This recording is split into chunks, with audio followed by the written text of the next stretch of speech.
Jika kita punya visi dan ingin mewujudkan visi itu, kita harus mengumpulkan orang-orang yang cerdas. Tapi kalau kita ingin mewujudkan dengan cara yang luar biasa, kita harus mengumpulkan orang-orang cerdas dan gila. Dan Komstoara adalah orang yang cerdas dan gila.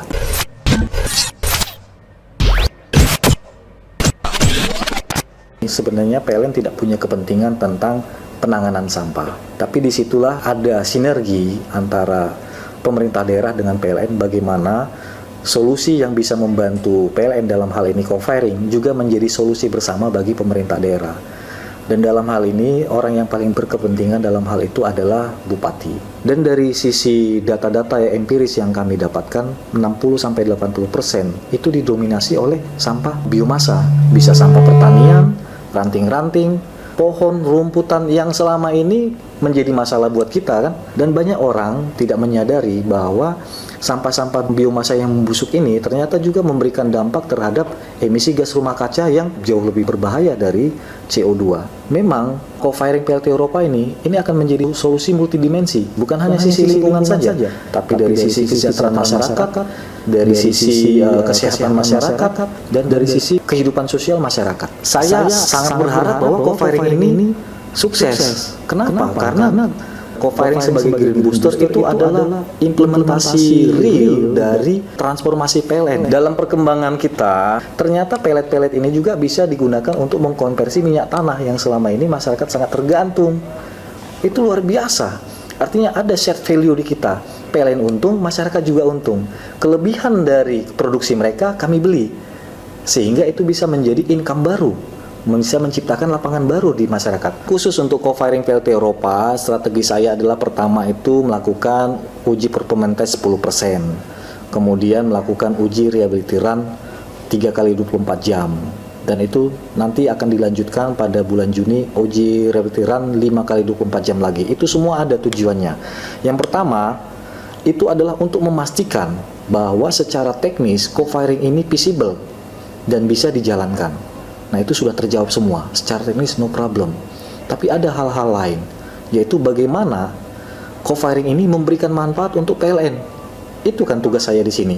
Tapi selain itu, sebagai bagian dari badan usaha milik negara, saya harus bisa juga mengusahakan ada benefit untuk stakeholder dan masyarakat di sekitar saya. Mungkin orang memandang ini sangat perlahan, bertahap dan sangat hati-hati. Tapi ingat, kehati-hatian itu bisa memberikan manfaat yang lebih besar lagi daripada buru-buru tapi kemudian tidak memberikan manfaat apa-apa. Jangan sepelekan stoker-stoker ini. Kenapa? Karena campurannya atau persentase co-firing itu bisa sangat tinggi, bisa bahkan mencapai 100%. Contoh untuk Ropa saja, dengan persentase 30%, Ropa itu akan menyerap 60 ton biomasa per day-nya. Dan angka 60 ton per day itu belum tentu lebih kecil dari PLTU-PLTU besar lainnya yang mereka hanya mampu 1 atau 2% saja. Prediksi saya di 2021, Ropa akan berhasil melakukan continuous run di 5% dan 10%, dan kemudian akan terus meningkat. Di 2022 sudah mengarah kepada 25% sampai 30%. Itu sudah secara teknis sudah kita prediksikan. Dan Ropa akan memberikan kejutan di dalam inovasi co-firing di Indonesia ini.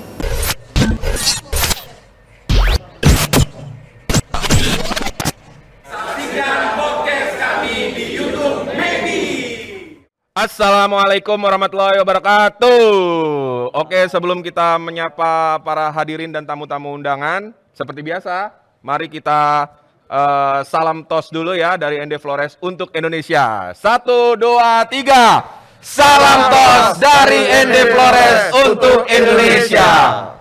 Terima kasih kepada bapak-bapak, ibu-ibu, dan rekan-rekan yang sudah hadir di Hybrid Podcast hari ini ya. Sekarang kami ada di ND ya. Mungkin bapak-bapak dan ibu-ibu dan rekan-rekan bingung nih. Kok presenternya ini ada 5 orang dan ini adalah para profesional semua nih. Ada Pak Ihsan dari MEBI ya, kemudian ada Mas Lambok Siregar dari PLN UPK Flores, kemudian ada Pak Diki profesional karbon kredit. Oh, jarang-jarang jadi presenter podcast ya. Dan yang terakhir paman saya ini adalah Pak Made Brunner, sang praktisi di bidang sirkular ekonomi dan lingkungan. Tepuk tangan dulu semuanya. Oke, sambil menunggu Pak Bupati ya, jadi hari ini mungkin kita akan bernostalgia tentang 1 sampai 1,5 tahun perjalanan kita di ND sehingga terjadilah hari ini ya. Sebenarnya apa sih yang terjadi 1 sampai 1,5 tahun yang lalu, Pak Manbruner? Ya, yang pasti kita melakukan langkah awal di kota ND ya untuk penjajakan. Sejak awalnya itu penjajakan bagaimana kita bisa membantu Kabupaten ND dalam menyelesaikan, mungkin membantu ya, bukan menyelesaikan permasalahan sampah mereka. Jadi kita datang untuk mengolah terutama sampah organik mereka yang ternyata sampai 70%, Pak Arif. Oke. Nah, 70% ini sangat besar sehingga kapasitas TPA mereka cepat sekali penuh. Dan pada saat kita penjajakan itu ternyata ada lembaga swadaya masyarakat di sini yang memang sudah mengolah sampah plastik terutama. Nah, sampah plastik ini mereka olah, tapi mereka sebetulnya juga tidak bisa mengolah sampah organik. Jadi ini seperti ketemu jodoh gitu. Kita mengolah di organiknya, teman kita Acil ini mengolah di sampah plastiknya, sehingga diharapkan permasalahan sampah di kota ND ini bisa lebih cepat diselesaikan. Begitu Pak Arif, itu pertamanya. Nah, akhirnya kita bergulir, didukung oleh Pak Bupati, dan tentunya dalam hal ini tidak lupa kepada Pak Lambok Siregar yang menjalankan PLTU Ropa dan juga yang pembangkit lain di Flores untuk menjadi off-taker ya dari pelet yang kita produksi. Juga kita ini udah running yang ketiga rupanya Pak Arif. Ya. Yang pertama itu sudah dilaksanakan, yang kedua sudah berhasil, yang ketiga ini yang akan lebih lama, dan ini diharapkan menjadi model untuk kelanjutan kontrak jangka panjangnya. Mungkin secara singkat begitu Pak Arif. Oke, nah di sini ada Pak Isan dari MEBI ya, kemudian Pak Diki dari MEBI, dan tentunya ada Mas Lambok Siregar dari PLN UPK Flores yang akan kita mintai tanggapan tentang perjalanan kita melalui video-video ini ya. Sebelum kita menayangkan video nostalgia kita, saya akan mengucapkan terima kasih terlebih dahulu nih. Pertama-tama kepada masyarakat energi biomasa Indonesia yang sudah sangat mensupport kami ya, bahkan melakukan tur perjalanan dari Jakarta sampai ND ya, sehingga acara ini juga bisa terlaksana. Terima kasih Pak Joko Winarno, salam tos untuk MEBI ya, mudah-mudahan semuanya bisa berjalan lancar. Kemudian alhamdulillah juga semalam banyak narasumber-narasumber yang hadir ya, dari Kementerian ESDM, Kementerian Lingkungan Hidup dan Kehutanan, Kementerian Desa ya, Kementerian Bappenas ya, dan yang terakhir Kementerian Dalam Negeri ya, yang sudah membimbing kami untuk bisa men-set TOS dari awal sampai akhir, dan akhirnya terjadilah hari ini untuk penandatanganan kontrak. Wabil khusus ya, saya sampaikan kepada guru saya Pak Supriyadi Legino ya, yang sudah membuat inovasi TOS ini, dan mudah-mudahan ini bisa direplikasi di seluruh Indonesia. Oke, kita saksikan dulu video yang pertama berikut ini. Perjalanan TOS dari ND Flores untuk Indonesia. Silakan.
Oke, itulah tadi video perjalanan TOS ND ya. Nah, sekarang saya ingin bertanya nih ke Pak Diki. Tapi sebelumnya Pak Diki bisa diperkenalkan ke rekan-rekan sekalian yang ada di Zoom ini, Pak, ya, secara singkat. Dan saya mau meminta komentar Bapak nih. Apa yang bisa Bapak rasakan dari video tadi, Pak?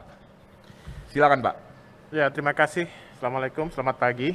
Salam dari Bumi de Flores. Nama saya Diki. Dan saat ini saya diminta ikut bergabung dengan teman-teman. Ini satu kehormatan yang sangat besar bagi saya sebetulnya. Bergabung di dalam bukan saja acara yang seremonial, tapi sudah ada bukti bahwa kita melakukan implementasi di sini. Melakukan implementasi untuk kegiatan co-firing biomass. Kita tahu bahwa sekarang ini Indonesia maupun global itu menghadapi tantangan yang jauh lebih besar lagi dari COVID ya. Itu adalah perubahan iklim. Dan dalam hal ini saya kebetulan adalah salah seorang pelaku lah di dalam kegiatan mitigasi perubahan iklim. Dan saya di MEBI itu adalah salah satu anggota Dewan Pakar dalam masyarakat energi biomasa Indonesia, juga salah satu juga anggota Dewan Pakar dalam beberapa organisasi lain seperti ASI maupun METI ya. Intinya adalah bagaimana kemudian kita secara bersama-sama bisa membantu negara dan bangsa untuk menggantikan energi yang berbasis fosil ke energi yang berbasis lebih terbarukan. Kita bicara di sini bicara biomasa. Biomasa itu adalah salah satu jenis energi yang paling tua di dunia. Jadi energi paling tua di dunia pertama adalah matahari ya. Kedua biomasa. Biomasa dari dulu dipakai oleh nenek moyang kita untuk memanaskan air, kemudian memasak dan segala macamnya. Nah, saat ini kemudian kita harus menengok lagi. Biomasa itu bisa ditumbuhkan. Biomasa itu datang dari kayu-kayuan dan di Bumi Flores ini kita bisa membuat kayu-kayuan itu lebih sustainable. Bagaimana caranya? Ini kita tidak menebang hutan alam, tapi justru membuat hutan produksi dan kita kemudian menggunakan hasil biomasa dari hutan produksi tersebut untuk memasok energi bagi masyarakat. Energinya bisa bermacam-macam, tapi di sini yang akan didahulukan di sini adalah untuk co-firing dan juga pellet untuk memasak. Mungkin itu, Ya. Mas Arif.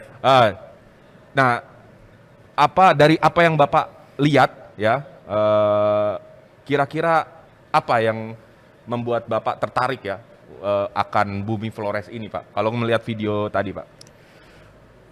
Energi tidak bisa dipisahkan dari ekonomi dan energi tidak bisa juga dipisahkan dari kehidupan manusia. Dalam hal ini kalau kita melihat Flores itu perlu sentuhan energi, perlu lebih banyak energi dalam bentuk listrik, dalam bentuk energi untuk memasak dan energi untuk kendaraan gitu. Untuk kemudian bisa menumbuhkan ekonomi. Nah, pasokan energi untuk ekonomi ini sebenarnya akan juga bisa menimbulkan roda baru ekonomi. Jadi ada beberapa keuntungan yang bisa kita dapatkan. Pertama adalah energi yang dipasok itu akhirnya menjadi energi yang bersih, energi yang kemudian tidak menimbulkan polusi, karena begitu kita bakar biomasa itu sebetulnya yang ditangkap sebelumnya oleh pohon atau oleh kayu itu kemudian dilepas lagi. Jadi kita membakar itu betul kemudian melepaskan CO2, tapi sebetulnya itu adalah dari yang sudah ditangkap sebelumnya. Jadi sifatnya adalah emisinya nol kalau untuk biomasa. Ini yang kemudian patut dilihat bahwa ternyata energi biomasa itu bukan saja bisa memberikan profit pada pengusaha atau perusahaan, tapi justru menumbuhkan keekonomian lokal. Dan hal ini ya yang kemudian sangat menarik untuk diimplementasikan di Flores. Jadi kita tahu bahwa Flores ada banyak lahan yang kemudian masih bisa ditanami, ada banyak lahan yang kemudian masih bisa dihijaukan, dan ini akan bisa memasok energi kita bukan hanya untuk Flores, tapi juga untuk daerah lain. Oke, Pak Diki, ya sekarang menyambung tentang ekonomi ini ke Pak Ihsan ya, Wakil Ketua Umum MEBI ya, yang mewakili MEBI langsung di lokasi ya. Kalau kaitannya dengan ekonomi nih Pak, apalagi Bapak ini udah 1 minggu ya di ND, apa yang bisa Bapak share nih ke rekan-rekan sekalian gitu terkait dengan co-firing, kemudian biomasa dan juga TOS. Silakan Pak. Oke, terima kasih. Selama 1 minggu di sini, saya melihat bahwa sumber biomasa di ND ini luar biasa. Ya, saya melihat ada sumber bahan baku energi yaitu cangkang kemiri. Ini yang tidak ada di pulau lain. Dan ND ini adalah penghasil terbesar untuk cangkang kemiri. Nah ini karena kemiri itu cangkangnya memiliki kalori sangat tinggi, ini sangat efisien sekali, bisa di mix dengan bahan baku yang lain, apakah dari TOS, ya itu untuk membantu peningkatan pembakaran di co-firing maupun untuk kompor rumah tangga. Apa yang kita lakukan di sini bersama, semoga bisa menginspirasi untuk kabupaten-kabupaten lain, ya, karena kita hadir di sini untuk melakukan apa yang harus, bukan apa yang bisa, dan bukan apa yang tampak, tapi memberikan dampak. Ini yang penting buat kita semua di sini. Mungkin itu Mas Arif. Oke, nah sebelum kita ke Mas Lambok ya, kita akan menyaksikan video lanjutannya ya. Tadi ada kaitannya dengan kompor. Nah, kita akan menayangkan video yang satu ini. Silakan. Kalau saya sikapnya seperti Bapak nih luar biasa untuk membela orang miskin yang digela.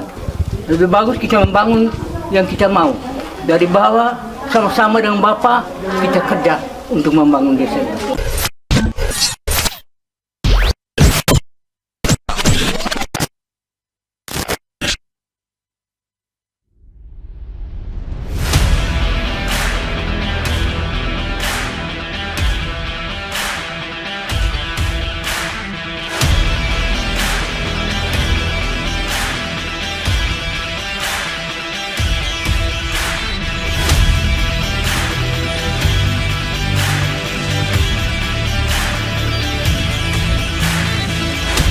Jadi setelah mendapat penjelasan dari Bapak menyangkut dengan penggunaan pellet untuk bahan bakar, kami merasa lebih murah dari penggunaan bahan bakar minyak.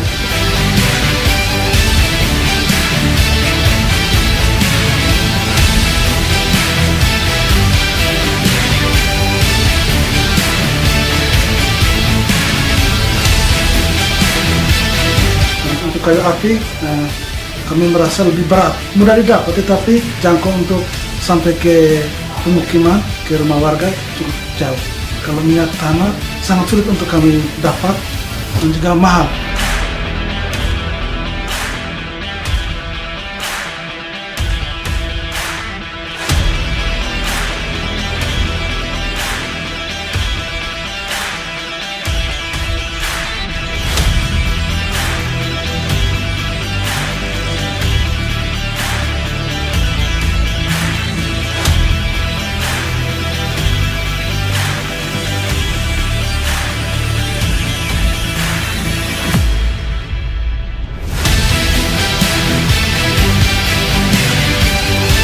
Kalau saya sikapnya seperti Bapak nih luar biasa untuk membela orang miskin yang digela. Untuk rentan ekonomi itu yang lebih mudah pasti pellet yang kita pilih, tapi pasti butuh ada pelatihan. Kayu bakar pun masih pergi cari di sana, di kebun orang lagi.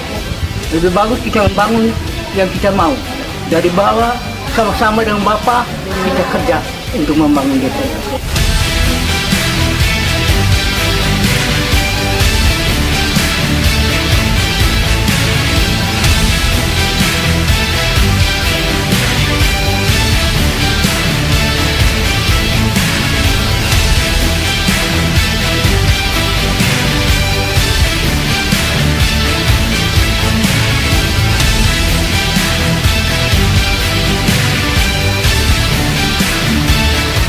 kalau menurut saya itu dari perbedaan antara pellet itu dengan ini minyak tanah, ada yang pertama itu dari faktor risikonya itu. Yang kedua itu mengatasi dari menyangkut dengan ekonomi. Jadi mungkin dari teknologi atau seperti apa yang tadi sudah dijelaskan, ini cukup bermanfaat, artinya sangat sekali bermanfaat. Hanya tinggal bagaimana proses penerapan di masyarakat.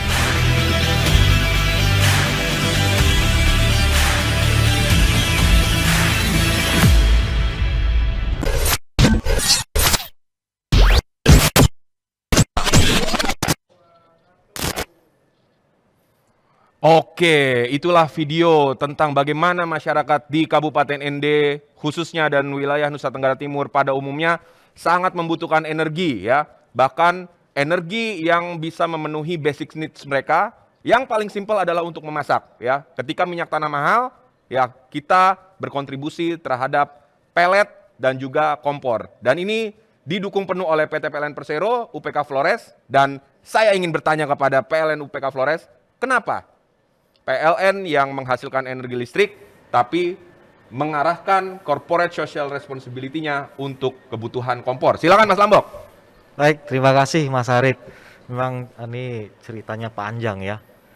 Kita mulai tahun 2020, awalnya itu adalah karena kita punya program corporate co-firing. Jadi ketika kita ditugaskan untuk melaksanakan co-firing di PLTU-PLT kita, ini seluruh manajer unit pelaksana ini harus berpikir keras bagaimana memenuhi feedstocknya atau supply. Nah itulah disitulah kami membuat pilihannya bahwa pemenuhan feedstock atau supply biomass untuk co-firing di unit kami itu juga harus memberikan manfaat ke masyarakat. Nah bagaimana caranya? Itulah yang dalam prosesnya. Awalnya pendekatan kami itu pendekatan kita ya, kita sudah mulai September ya, pendekatan kita itu teknologi ya, kita bawa saya ingat kita bawa pembangkit listrik mini tenaga biogas dari gasifier dan kemudian kita bawa kompor.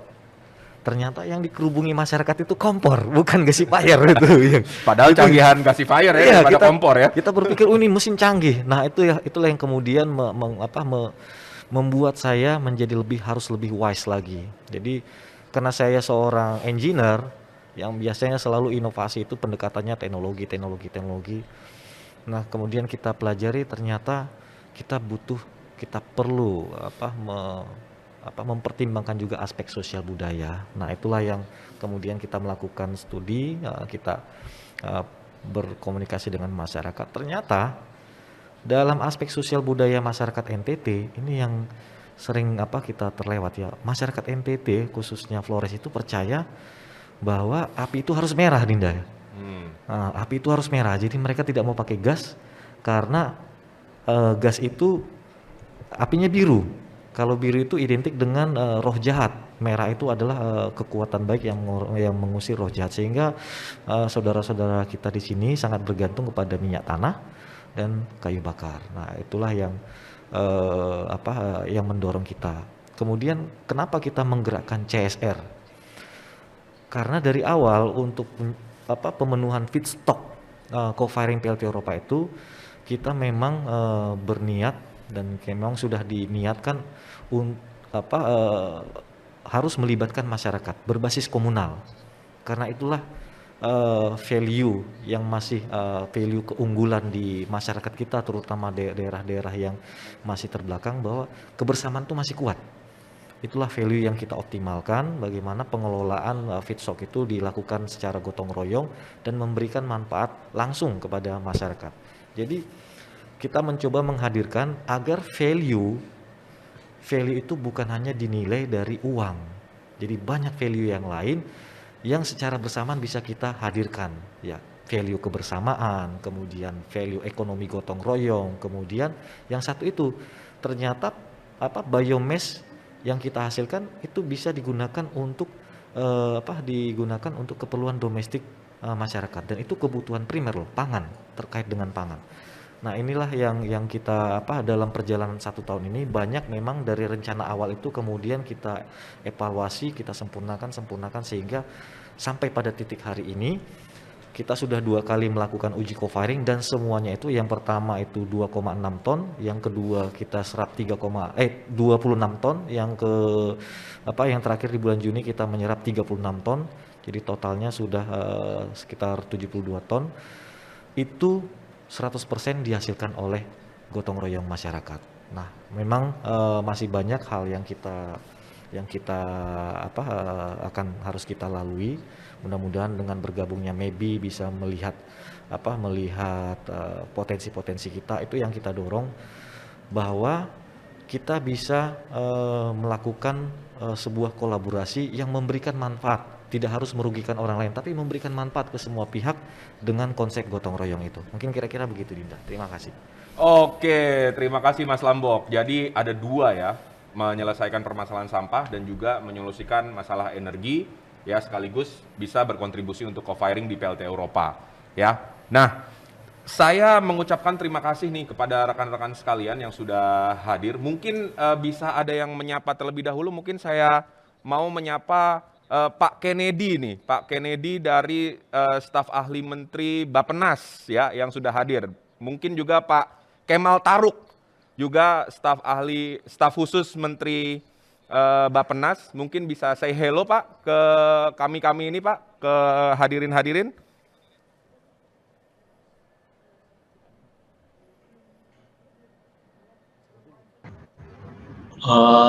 Mohon maaf ini saya karena terbatas ini saya Kennedy Simanjuntak Pak. Ya, salam kenal Pak Kennedy, salam hormat. Ya. Terima kasih, baru pagi ini saya diundang, saya sangat bangga bisa ikut. Saya beberapa tahun ini mengikuti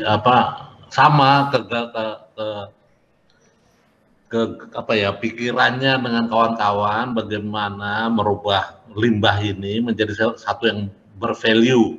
Dan 2 hari yang lalu memang saya undang juga beberapa kawan yang sama. Saya ingin kita satu langkah dan saya bangga pagi ini bisa saya melihat dengan mata kepala sendiri ini sudah berhasil di ND. Sangat menyenangkan melihatnya, bangga sekali, kawan-kawan semangat. Saya akan coba mengikuti terus dan menyarankan kepada pemerintah apa yang bisa kita lakukan bersama. Tentunya bertahap, tadi saya setuju dengan Pak Lambok, bertahap tapi progres. Saya kira kita akan berubah semuanya, Saya dengan langkah-langkah kawan-kawannya akan berubah semuanya. Terima kasih. Saya akan ikuti terus dengan keterbatasan yang ada, ya. Saya akan ikuti terus. Terima kasih atas langkah kawan-kawan. Ya. Saya nanti diinfolkan di dalam loop yang ada. Makasih. Ya, terima kasih Pak Kennedy. Sekali lagi salam hormat untuk Pak Kennedy. Salam untuk Pak Menteri ya, Pak Suharto Monoarfa yang juga sudah mengamati TOS ya, sejak dari di Bali dan sekarang ada di ND. Mungkin Pak Kemal Taruk nih, guru saya, staf khusus Menteri Bappenas juga mungkin bisa say hello juga Pak.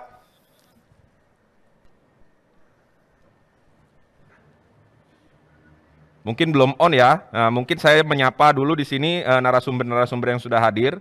Pertama dari Bappenas ya, Bapak Deputi Rizal Primana ya, nanti akan bergabung di kita, alhamdulillah sudah bergabung. Kemudian Bapak Dirjen Migas, Bapak Tutuka juga sudah bergabung. Kemudian Ibu Febi dari EBTKE. Kemudian ada Ibu Herlina dari Kementerian Desa. Wah, luar biasa nih Kementerian Desa. Pas banget ya, kita memang sedang ada program skala komunal dan kita melakukan pendekatan-pendekatan di desa. Nanti akan ada sambutan dari beliau ya. Kemudian ada Pak Nofrizal Tahar ya. Assalamualaikum Pak Nofrizal Tahar yang juga mensupport kami ini di ND. Kemudian ada Bapak Sekjen, PLT Sekjen Kementerian Dalam Negeri. Selamat pagi Pak ya, mudah-mudahan hari ini kita bisa menyaksikan langsung penandatanganan kontrak jual beli peletos untuk kebutuhan co-firing. Oke, selanjutnya mungkin kita bisa melihat video lagi nih sebelum kita melangkah ke acara selanjutnya. Silakan video yang ketiga. The National Hero, penggagas TOS dan listrik kerakyatan dan komisaris utama startup Komestoara.com, Bapak Supriyadi Legino, ahli energi pembangkit dan transmisi ketenaga listrikan serta komisaris startup company Komestoara.com, Bapak Joko Hastowo.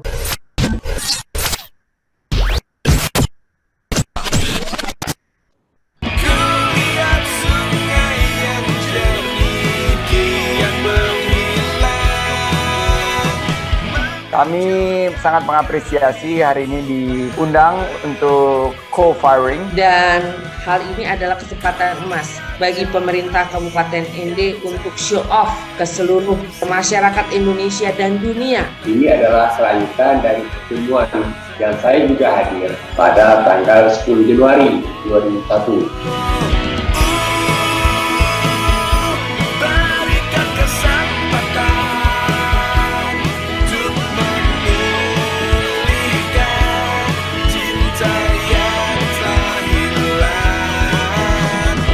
Senjatanya adalah 3G. Apa itu 3G? Gercep, gerak cepat. G yang kedua, geber, gerak bersama, tidak bisa sendiri-sendiri. Ini Komestoara, PJB, PLN, pemerintah kabupaten, pemerintah pusat, lintas kementerian dan lembaga, dan terakhir Gaspol.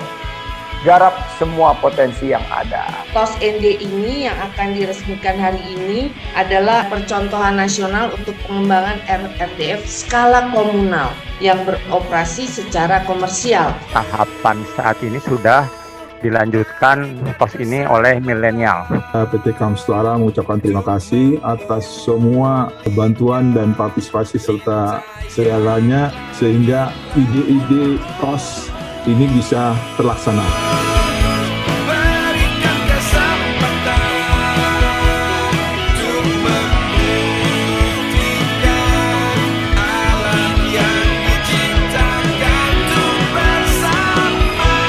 Saya akan membantu TOS ini go internasional, Pak. Karena nampaknya masalah sampah itu bukan hanya Indonesia, tapi seluruh dunia. Dan saya juga mengikuti beberapa kali conference dengan kedutaan besar. Apresiasi dari mereka itu luar biasa. Nah ini IND saya kira juga ini menjadi catatan karena dukungan stakeholder begitu kuat sekali. Mari kita bangkit di saat sulit, menang melawan COVID. Together, ND, Komestoara, PLN, everybody, yes, we can do it.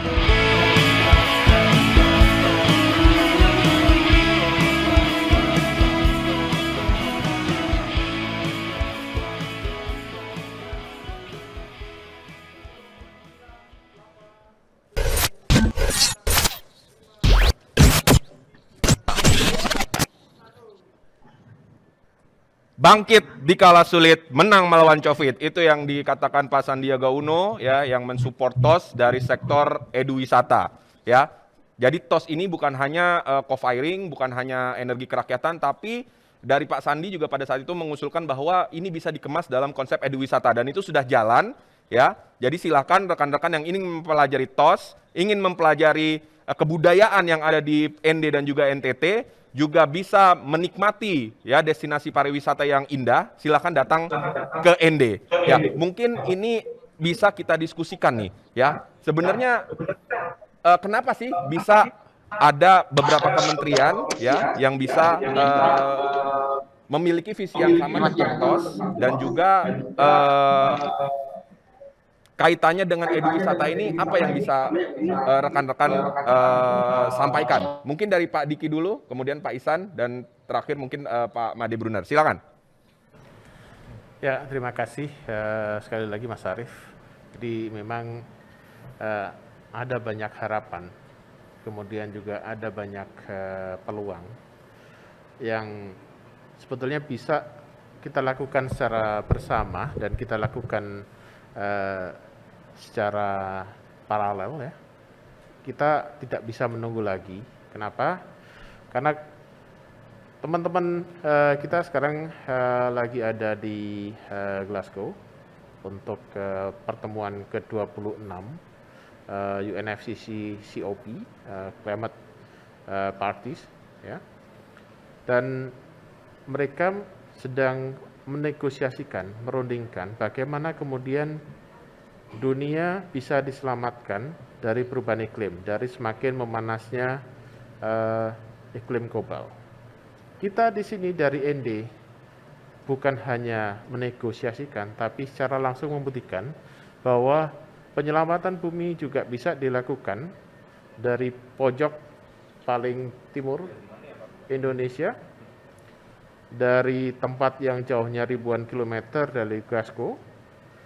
Kita melakukan implementasi secara langsung, tidak hanya bernegosiasi dengan negara lain, tapi kita membuktikan bahwa ini adalah upaya-upaya yang secara langsung bisa ditiru dan bisa dikopi tempat lain, bukan hanya di Indonesia, tapi juga di dunia. Bagaimana upaya lokal kemudian bisa mempengaruhi secara global. Jadi saya sangat senang dan bangga bisa dilibatkan dalam acara yang luar biasa ini. Bagaimana kemudian kita bisa kerjasama dengan seluruh stakeholders. Saya senang sekali bisa berkenalan dengan Pak Lambok, dengan Pak Made Brunner, dengan Pak Iksan, juga apalagi dengan Mas Arief. Ini adalah sebagian sangat kecil dari potensi kita yang seharusnya bisa dilakukan oleh kita semua. Jadi bukan hanya oleh pemerintah pusat, bukan hanya pemerintah daerah, tapi juga masyarakat dan dunia usaha. Kalau kita melihat bahwa kita punya target penurunan emisi, kita punya target peningkatan ekonomi, kita banyak sekali target yang kita punya, dan itu tidak bisa dicapai kalau hanya didiskusikan. Harus ada aksi, harus ada kegiatan yang betul-betul bisa memberi jawaban, begini loh caranya.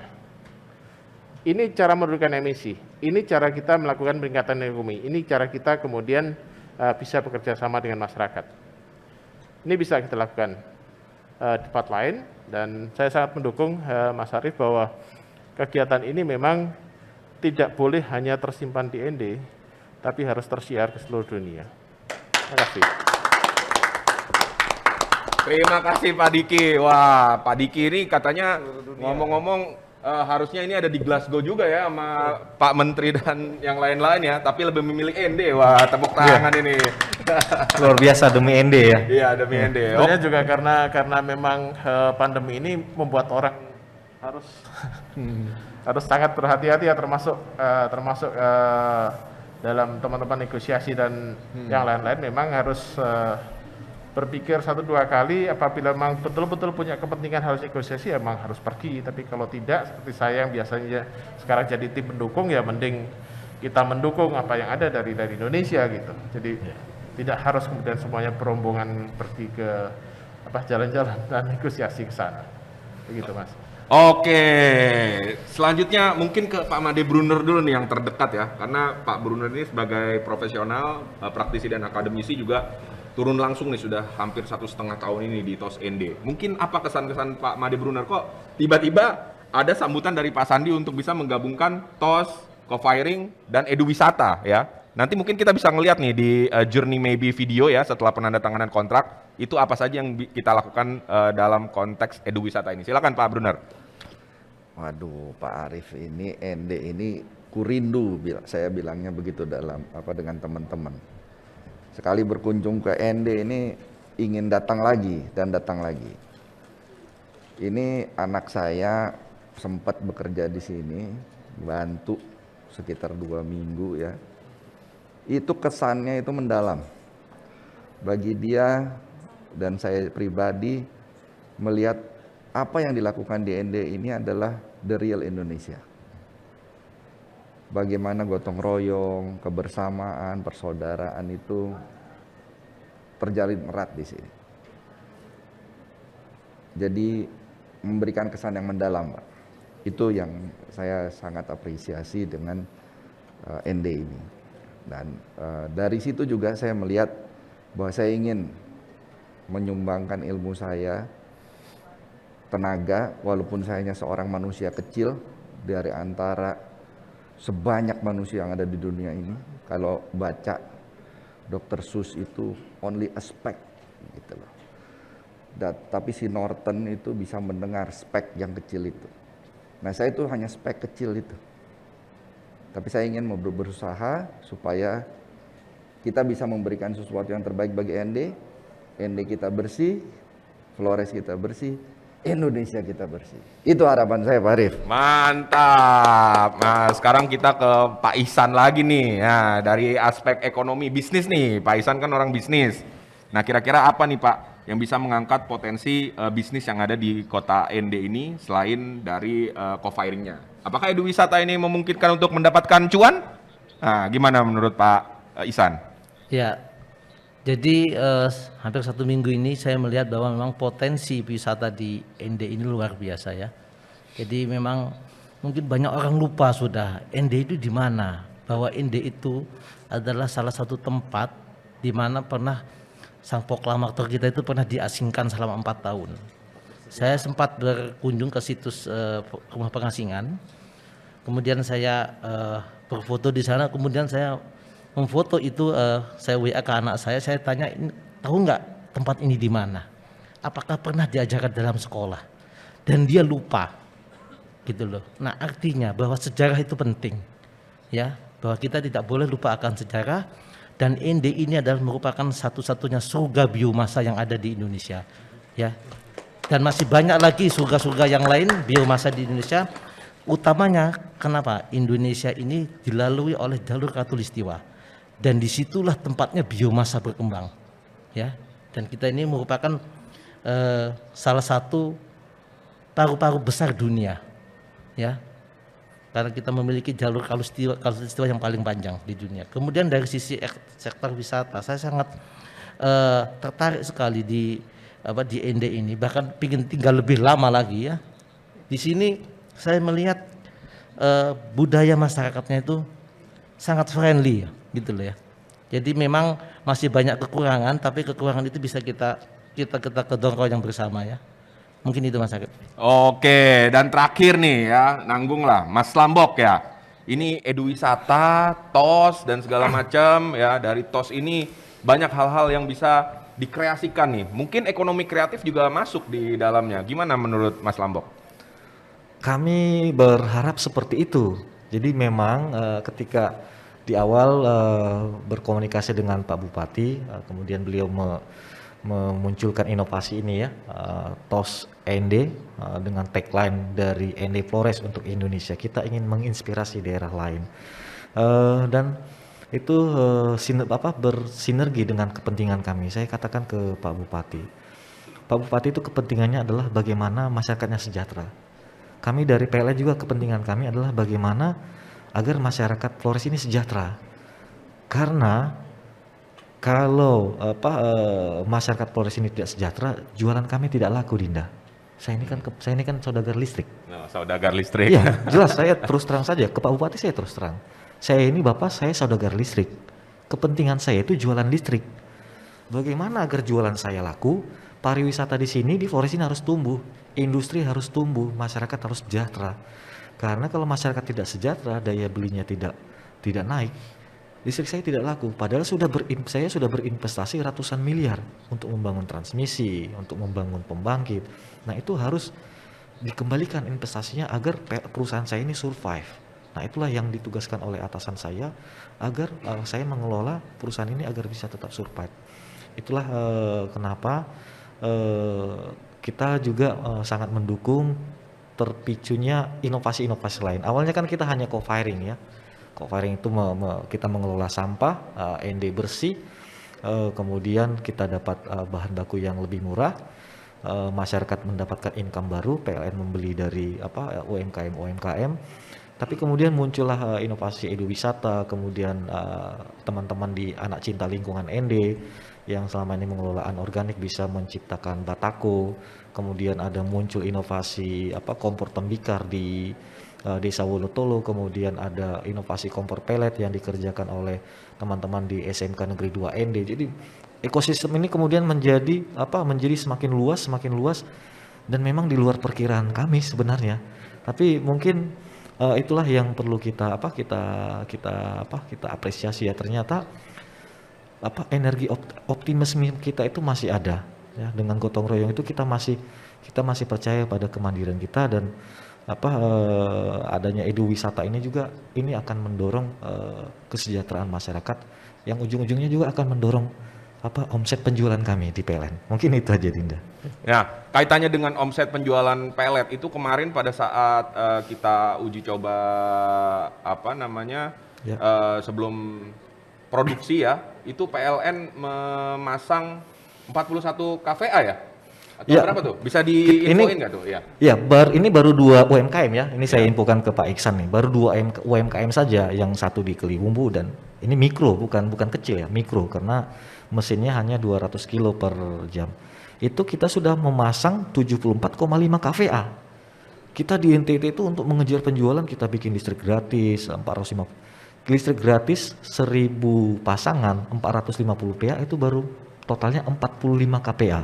Ini 2 saja sudah 74,5 KPA. Itulah dampak industri itu, memang domino efeknya luar biasa dan juga penciptaan lapangan kerjanya. Ketika tercipta lapangan kerja, ada income baru, daya beli masyarakat naik. Kemudian mereka akan seiring dengan kesejahteraan, electronic appliance-nya ya, kulkas dan lain-lain itu kemudian akan dan eviden itu sudah ada. Jadi bukan di atas kertas lagi, ini sudah berjalan. 2 saja itu sudah 74,5 kVA, kilovolt ampere. Itu, Dinda. Wah, berarti kalau misalnya lebih dari misalnya target co-firing itu 20 ton aja per hari ya, artinya ada beberapa desa dan itu bisa menguntungkan PLN ya, Mas Lambok ya? Benar, kalau kita sudah hitung sekitar antara 2,5 megawatt sampai 3 megawatt itu hanya untuk industri pellet tos di ND untuk memenuhi co-firing PLT Eropa yang kebutuhan kita itu dengan estimasi proyeksi kita sampai dengan 30% itu 60 ton per day. 60 ton per day berarti kita butuh sampah segar 180 ton per day, ya kan? Nah, ini yang target ultimate goal kita ke sana. Dengan kebutuhan 60 ton per day, mungkin nanti Pak Iksan, ahli-ahli yang lain, Pak Diki bisa menghitung berapa pengurangan emisi karbon, Pak Brunner juga, dan industriawan ya Pak Iksan, berapa tenaga kerja yang bisa yang bisa terserap, berapa pendapatan asli daerah dari pajak dan lain-lain yang bisa mengalir. Jadi domino efeknya memang luar biasa ketika kita bertumpu pada pola-pola komunal ini yang dengan konsep kerja bersama. Mungkin itu yang bisa saya sampaikan. Terima kasih, Dinda. Oke, nah kaitannya tadi ada listrik ya. Nah, kemudian kalau dihubungkan dengan tadi Mas Lambok menyinggung tentang karbon kredit, itu gimana tuh Pak Diki terkait hal tersebut? Iya, terima kasih. Sebetulnya lebih tepatnya itu adalah penurunan emisi ya. Penurunan emisi itu kemudian bisa saja dihitung kemudian masuk pasar karbon, sebagai karbon kredit dan macam-macam yang lain. Tapi jelas itu kalau kita bicara masalah peran dari biomasa di dalam sebagai co-firing itu pasti akan menurunkan emisi, iya. Tapi bagaimana kemudian ke depan? Karena co-firing itu presentasinya sekarang masih kecil, masih berapa? 5% ya? Masih 5%. Bagaimana kalau ke depan itu kemudian lebih bisa ditingkatkan lagi dan lebih bisa ditingkatkan lagi? Kita bicara full 100% pembangkit listrik tenaga biomasa, dan itu bukan satu hal yang mustahil karena bahkan di Indonesia sudah ada beberapa, termasuk salah satu yang sedang saya bangun itu 12 megawatt di Aceh ya, itu bisa dilakukan. Saat ini mungkin masyarakat bisa memasok sampai dengan 5%. Mungkin tahun depan bisa 10%, tahun depannya lagi bisa 30%. Nah, itu dimungkinkan apabila produksinya secara kontinu dan bertahap meningkat. Bagaimana kemudian penurunan emisinya? Kita bicara penurunan emisi, sebetulnya sekarang ini kalau untuk PLTU itu sudah ada satu rancangan kegiatan pemerintah yang bahkan sudah diuji cobakan, saat ini sedang diuji cobakan, yaitu apa yang disebut sebagai cap and trade.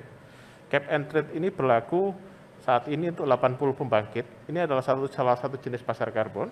80 pembangkit PLTU batubara di Indonesia, di mana PLTU tersebut mempunyai kewajiban untuk menurunkan emisi sesuai dengan cap atau batasan yang disepakati. Apabila pembangkit-pembangkit tersebut tidak bisa mencapai emisi yang ditetapkan atau bila mereka melebihi, mereka kemudian harus membeli jatah emisi tersebut dari pembangkit-pembangkit yang ada di bawah ambang emisi. Artinya sesama pembangkit itu bisa saling berdagang. Nah, kalau pembangkit di Flores ini kemudian bisa ada di bawah ambang batas yang ditetapkan oleh pemerintah, dalam hal ini oleh Dirjen Kelistrikan, maka pembangkit di Flores ini kemudian bisa menjual kelebihan dari kuotanya tersebut ke pembangkit yang lain. Itu yang disebut sebagai perdagangan emisi.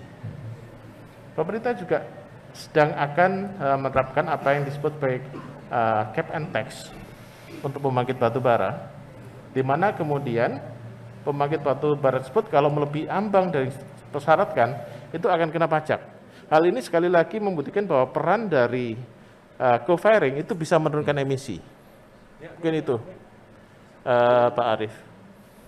Oke, rekan-rekan sekalian, mungkin ada satu video lagi ya ini, dan setelah ini kita akan mulai menyanyikan lagu Indonesia Raya dan akan melakukan penandatanganan kontrak kerjasama yang akan didahului juga oleh para narasumber-narasumber yang sudah hadir dari kementerian. Oke, video tentang TOS akan mengawali penandatanganan kontrak kerjasama. Silakan.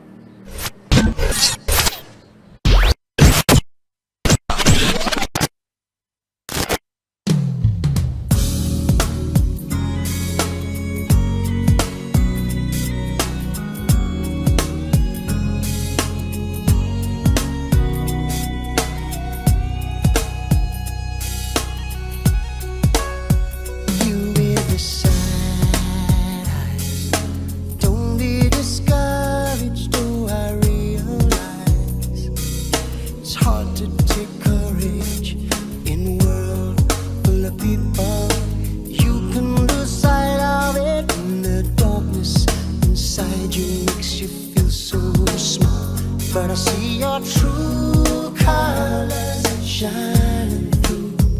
I see your true colors, and that's why I love you.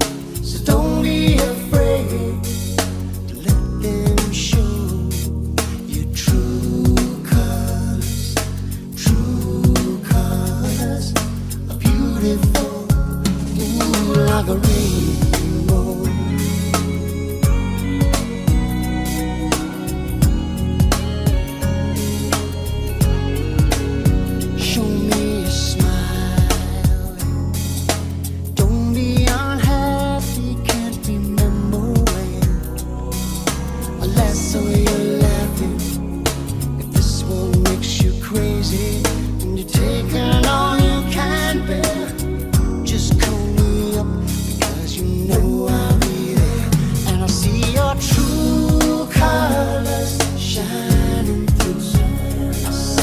True colors, and that's why I love you. So don't be afraid to let them show your true colors. True colors are beautiful, ooh, like a rainbow.